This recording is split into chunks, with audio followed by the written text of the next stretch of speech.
I'm Brian O'Donovan talking with Bob Allison about the Irish in Boston.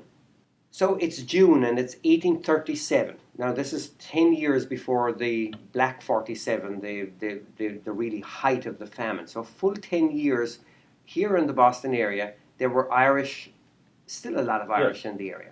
In fact, there had been a significant migration of Irish people to Boston in the 18 teens, 20s, 30s. And not just the Anglo-Irish or not just the Scots-Irish from Northern Ireland. You're talking about Southern Irish fleeing oppression, fleeing exactly. previous famines. One reason why we have the expansion of the Catholic diocese here is because of this influx of Irish people, Irish Catholics, at St. Augustine's Chapel, built really thanks to the fundraising of an Irish priest, Father Laracy from Ireland. St. Augustine still exists, doesn't it? It still is the oldest Catholic church in Massachusetts. In South Boston. Yes, in South Boston. And if you walk around St. Augustine's burying ground, where there are more than 1,000 people buried, you see every county in Ireland represented here. And many from the 18 teens, 20s, 30s. There is a significant Irish presence here, and Broad Street, Fort Hill in Boston, along the waterfront in the South End. This has become the point of entry for Irish immigrants into Boston. Cheap housing, access to the docks, to the manufacturing establishments in the South End or in South Boston, so you can walk to your place of employment. In June of 1837, there is a funeral, probably going to what then was the Church of St. Vincent de Paul, which also is now in South Boston. It moved at the time of the Great Fire in the 1870s. And this Irish funeral procession is coming along in the street at the same time as a fire company is coming back from putting out a fire. The fire companies were private clubs, essentially. A group of guys would get together, form a fire company, and then they would compete to go put out fires. And these were social clubs, young men, all Protestant. And they're coming along the street in the opposite direction, and they want the funeral procession to move out of their way. What we know is the funeral procession doesn't move quickly enough, and then words were exchanged between some of the young men in the procession, some of the young men in the firefighting company. So set the stage for this though, Bob. You're talking about, again, lower class Irish coming to Boston seeking jobs. So there was an already pre-existing tension between these folks before this fight broke out. Yes, exactly. The pre-existing tension between these young working class Irish guys and these young working class firefighters. They're all both in the same economic class. The only thing that really divides them is their religion, their ethnicity. Or who they identify with. Yes. So they come up against each other. What happens next? They come up against each other, words are exchanged, then someone starts throwing punches. And then the rest on both sides jump in. And then all of the firefighters feel aggrieved. Many of the other young Irishmen feel aggrieved because now they're having this big fight. And the young Irish guys barricade themselves at the top of Fort Hill. And the militia is called out. The militia, too, is an all-Protestant organization, a volunteer group of guys who have formed a militia company. And the governor, the mayor, call out the militia to put down this riot. And the militia is called out. Other volunteers come forward to help put down this uprising by the Irish. And you have a 3-day riot, a 3-day fight on Fort Hill between the young guys, the young Irish guys, and the militia, other bystanders who want to jump into this, essentially terrorizing the entire area, this slum neighborhood with this battlements built at the top of the hill to keep out the Protestant militia who's trying to suppress them, trying to put down this uprising. It takes 3 days to put it down before things cool down enough to actually get the barricades abandoned. You have a trial trying to determine who started this and how did it go so badly. In the end, 17 people are put on trial, ordered to pay reparations. 4 of the Irish who were convicted in the riot were sentenced to hard labor, 2 to 4 months at hard labor.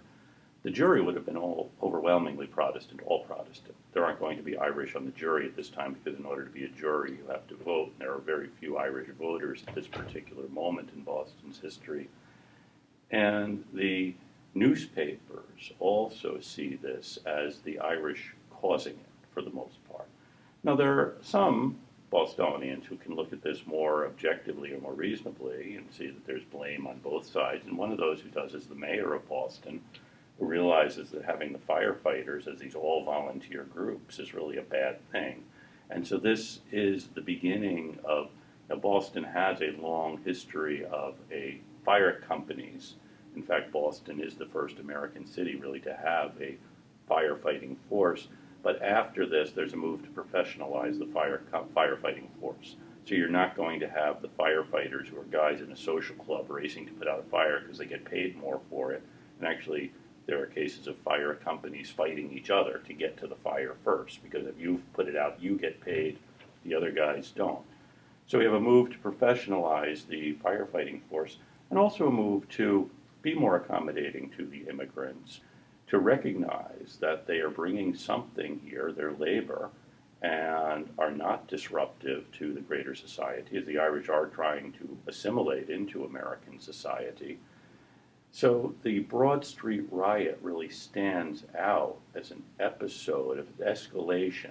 You have a fight between two guys on one level. One guy happens to be in a fire company and the other guy happens to be in a funeral, that escalates into a riot that reveals all of these underlying tensions in the society. And subsequently, of course, the jobs of firefighters and police officers become traditionally part of the Irish community up to the present day. Tensions continue, though, between the Irish and other immigrant groups, the nativists who are still here in force, of course, up to the outbreak of the Civil War and even through the Civil War.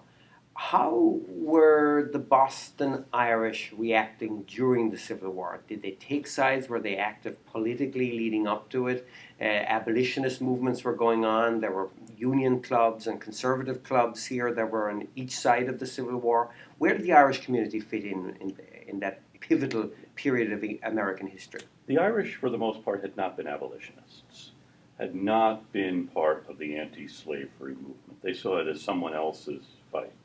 There are some exceptions. Frederick Douglass and Daniel O'Connell get along very well, but here you're in competition for jobs, and abolitionism isn't your cause. And one reason is the abolitionists are disrupting American society.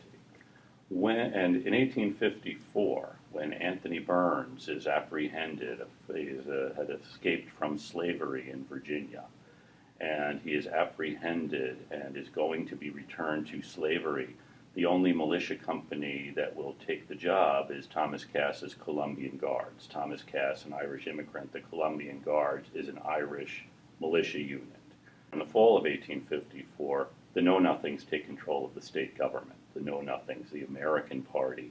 And nativists, very much the nativists. Yeah, they see the big problem in the country isn't slavery. The big problem is we have all these immigrants, mainly Irish. And they're called Know-Nothings because one of their tactics is to burn Catholic churches. And when the fire companies arrive on the scene, they see these guys holding torches who say they know nothing about what just happened here. It's one reason why Catholic churches in Boston are all made of stone.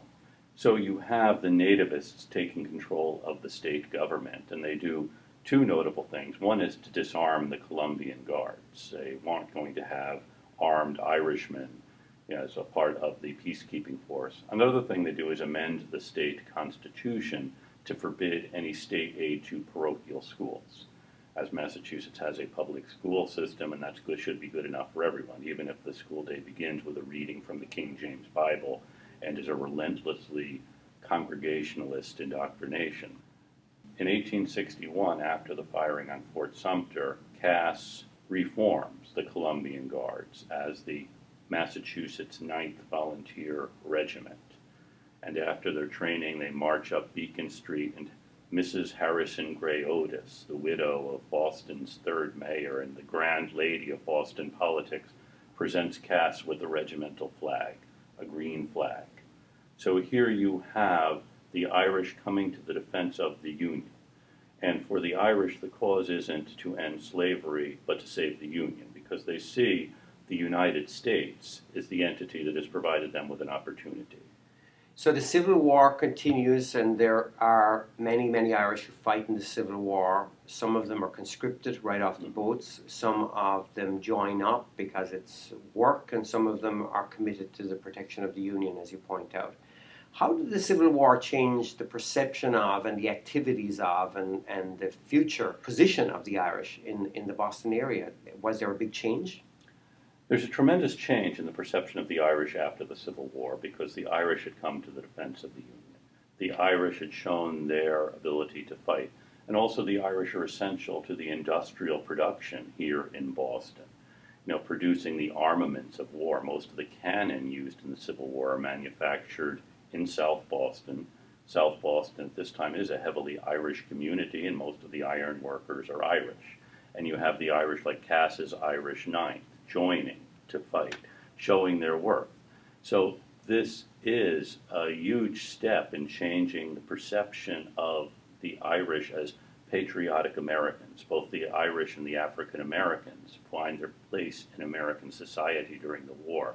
Actually, one of Cass's lieutenants, when the 9th Regiment is stationed on Robert E. Lee's plantation in Virginia, they talk to some of the former people held as slaves by Lee, and they realize that the destinies of these two people are intertwined in this republic.